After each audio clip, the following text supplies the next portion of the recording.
বন্ধুরে, মাঝে মাঝে নিজেকে প্রশ্ন করি, জীবনটা এমন হলো কেন? কত ছেলে মেয়ে নিজের স্বাধীনতা পায়, আর আমাদের অল্প বয়সেই লেখাপড়া ছেড়ে দিতে হয়। খুব আফসোস হয় রে, আমিও যদি একটু ওদের মতো স্বাধীনতা পেতাম। হ্যাঁ রে, তুই ঠিকই বলেছিস। তুই যদি ওদের মতো একটু স্বাধীনতা পেতি, তাহলে হয়তো নিজের জীবনটাকে হাসি খুশিভাবে কাটাইতে পারতি, তাই না?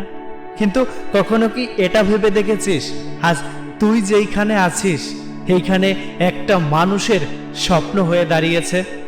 তোর স্থানটাই অনেকে আসা তাদের কাছে স্বপ্ন বলে মনে হয়। দেখ, কখনো ওই ফুটপাতে একটা বাচ্চাকে বাদাম বিক্রি করতে দেখেছিস? হয়তো তুই যখন তার কাছ থেকে বাদাম কিনে খাবি, তখন সেই মানুষটাও ভাবে, ইস, আমি যদি আজ ওনার মতো হতে পারতাম। আবার তুই যখন তোর থেকেও অনেক স্টাবলিশ একটা মানুষকে দেখবি, তখন ভাববি, ইস, আমি যদি তাদের মতো হতে পারতাম। তাই বন্ধু, জীবনে ভালো থাকার সবচেয়ে বড় সূত্র হলো প্রত্যাশা আর আকাঙ্ক্ষা ত্যাগ করা। জীবনে তোমার যেটা আছে সেটা নিয়েই সন্তুষ্ট যদি থাকতে পারো, তাহলে তোমার অর্জন তুমি নিজেই করতে পারবে। মানুষ তার সবচেয়ে বড় সময় নষ্ট করে প্রতিহিংসা করে। সে সময়টুকু যদি নিজেকে ডেভেলপ করার কাজে ব্যয় করত, তাহলে আমার মনে হয় সে এমনিতে এস্টাবলিশ হয়ে যেত।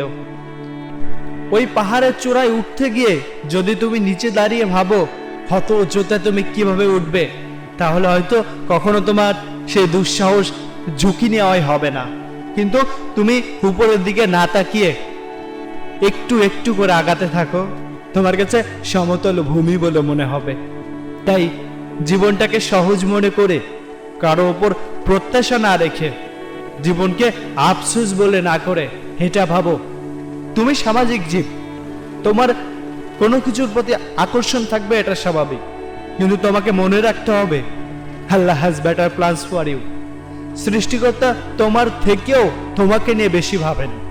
নিশ্চয়ই তিনি উত্তম পরিকল্পনাকারী, এবং তুমি যেটা চাও তিনি সেটা কখনো দিবেন না। তিনি সেটাই দিবেন যেটাতে তোমার ভালো হবে। তাই নিজের মনোবল বৃদ্ধি করে এগিয়ে যাও, দেখবে তোমার আগে থাকা মানুষগুলা কখন তোমার পিছে পড়ে গেছে তুমি নিজেও বুঝতে পারবা না। তাই আগে যখন তোমার মনে হবে যে ইস, জীবনটা কত কঠিন, তাই না, ঠিক তখন তুমি সেই মানুষগুলাকে নিয়ে ভাবো, বৃদ্ধ বয়সেও যারা এখনো কাজ করে যাচ্ছে।